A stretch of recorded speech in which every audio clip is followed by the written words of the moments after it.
Dulu lengan saya halus. Lepas itu saya jaga makan. Dan mula senaman. Adakah saya mengubah ciptaan Allah? Baik.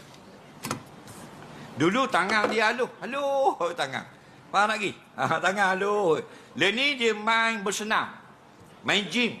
Main angkat berat. Main dumbbell. Lepas tu dia jadi katang macam aku ni. Faham? Dah tunggu mu kata, budak kata, aku kata sendirilah senang. Bang lagi payah ngak masuk baku akak dirilah senang. Faham? Jadi dulu kurus. Lepas ni bila bersenam, bila jogging, bila outdoor buat event, bila berlari, bila berbasikal, jadi katang. Contohnya, tidak dikira mengubah ciptaan Allah. Yang dikira mengubah ciptaan Allah, ada niat mengubah bentuk yang dijadikan oleh Allah dan diletakkan perkara-perkara yang dilarang syarak.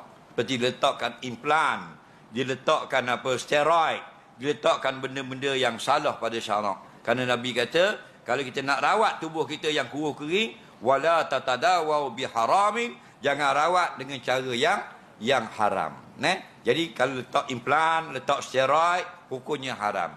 Sampai sekarang ada yang dalam bodybuilder, sampai jadi macam manusia dah.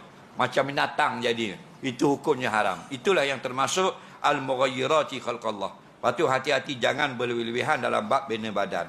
Cukup sekadar kita katang saja dan jangan sampai berlebihan takut masuk dalam yang dilaknat oleh Allah, mengubah bentuk badan. Okey? Takat kalau kita bermasukan lepas tu jadi tangan jadi macam orang main tenis. Dia main tenis, dia ada niat nak buat supaya tangan dia besar belah. Tak ada cuma yang 5 tahun, besar belah tangan. Besar belah kan? Tu orang akak berah. Bukan kata orang main jin. Orang akak berah pasal. Tengok katang tau. Katang tau. Dah dosa tu akak berah. Lepas tu nak jadi dia tak boleh dosa. Jadi gay. Dia akak berah jadi katang. Dah haram.